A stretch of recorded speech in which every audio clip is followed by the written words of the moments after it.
Yo, yo, yo, what is going on, everybody? In today's video, we're going to talk about how to deal with difficult emotions without using marijuana. Um, for those of you watching, I'm assuming you're either on a break from weed or maybe trying to quit weed, um, and you just want to get some information on what it's going to be like. And dealing with negative emotions or just undesirable emotions is a huge part of the deal. And the reason is because we've used marijuana to deal with those emotions, whether it's to go from boredom to entertainment or sadness to happiness. And so, kind of the bottom line here is your job is to develop uh, emotional mastery, right? Finding ways to cope with your emotions in healthy ways, right? Not just going from weed then to alcohol or to tobacco or to video games.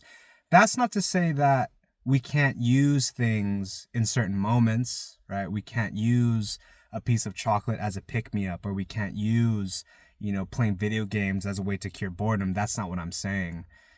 What I'm saying is, it is difficult when you remove something like marijuana from your emotional toolkit.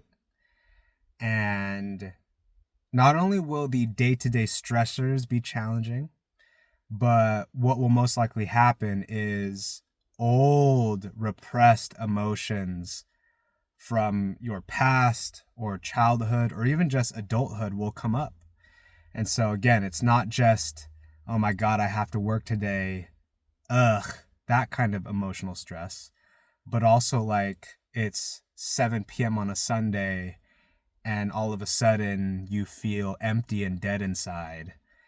And even playing video games or going bowling doesn't do it, right? And in that case, that would be an example of a deeper, more repressed issue, right? Most likely some kind of mental health issue to address. And I think the first thing to do is to realize and anticipate up front that when you do take a break from marijuana or when you remove marijuana from the picture, you can expect moments of these emotions, both surface emotions and deep repressed emotion.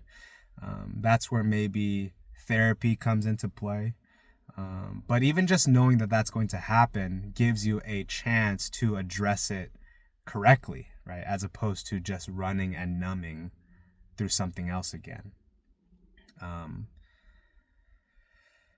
so maybe in this video, I couldn't actually tell you, right, like how do you do it, but just to inform you that that is something to expect.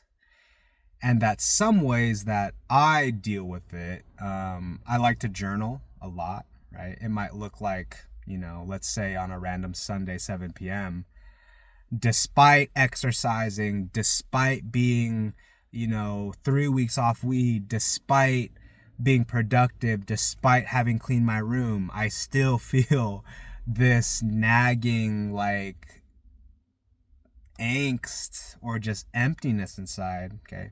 What I'll do is I'll just try, right? I'll try a couple things, right? I might recognize I need to just share that with someone that I trust. Like, hey, I feel down right now, like, and I don't know what's going on. Seeking support, right? Or maybe I'll journal a little bit, or I'll put the camera up and I'll just talk and just vent and just share, and what that might look like is like, hey, like, oh man, right now I can feel that I feel like empty and I feel sad and I don't know why, right? But just taking the time to acknowledge it and say it out loud kind of begins to, soften the power of whatever that negative emotion is. And I think the point I'm leading up to in this video is that,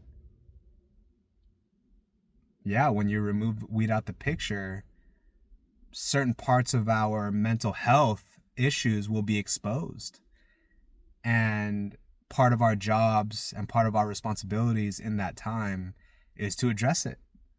Right? And so to remove marijuana as a part of our coping system is to give ourselves a chance to build alternative coping tools and coping skills, proper ones, right? Ways to actually address our emotional needs as opposed to just continuing to stuff and numb and run and escape and move on like nothing's happening.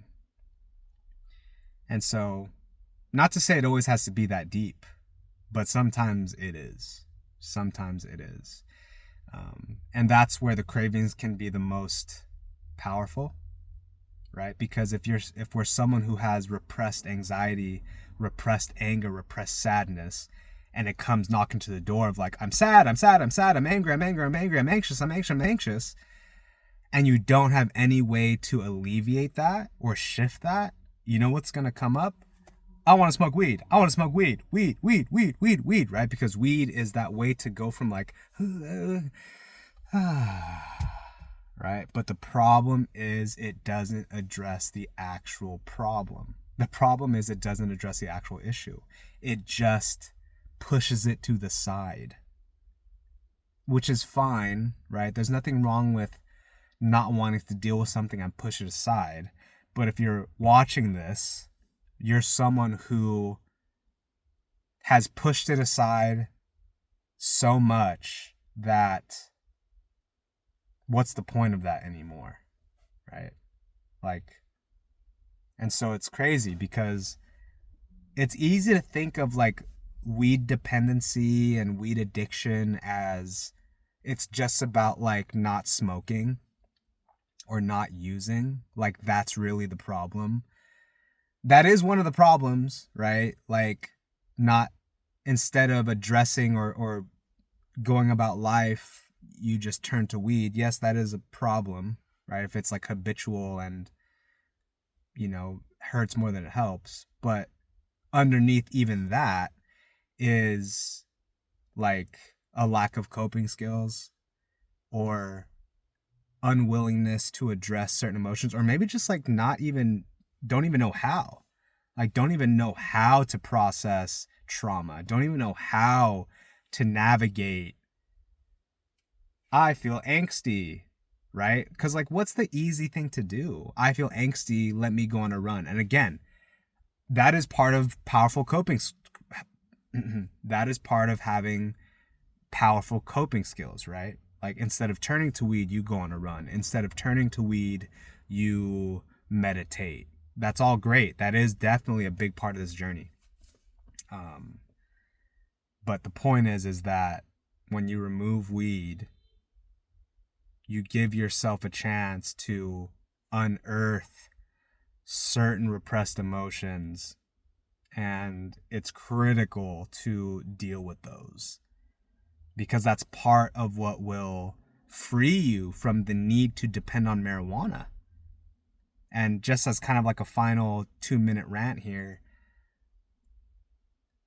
it's not just that you want to quit weed, you want to be emotionally and psychologically and spiritually independent such that you don't even need or want it because you have a life that doesn't require it. Not just to deal with these heavy emotions and stuff, but to feel happy, to feel fulfilled, to feel a sense of emotional satisfaction, psychological satisfaction, right? All of this is involved in this journey when we take a break or we remove weed. And again, I'm not speaking about just the people who like, oh, I smoked a little bit too much weed, let me take a break. It's like, no, I'm speaking to the people who feel like their life has been put on pause or their growth has been stunted as a result of how much weed smoking they do. And the reason why you're taking a break or that you're quitting is because you recognize that you need space away from it so that you can grow and move on and continue to develop as a person. And so that's all. That's all. That's it for this one. That's it for today. Hopefully this one serves you guys well. Appreciate all the viewership. My goal is really to just continue building rapport with everyone, to continue building the channel, continue serving you guys. And yeah, I look forward to the next one. See you guys then. Peace.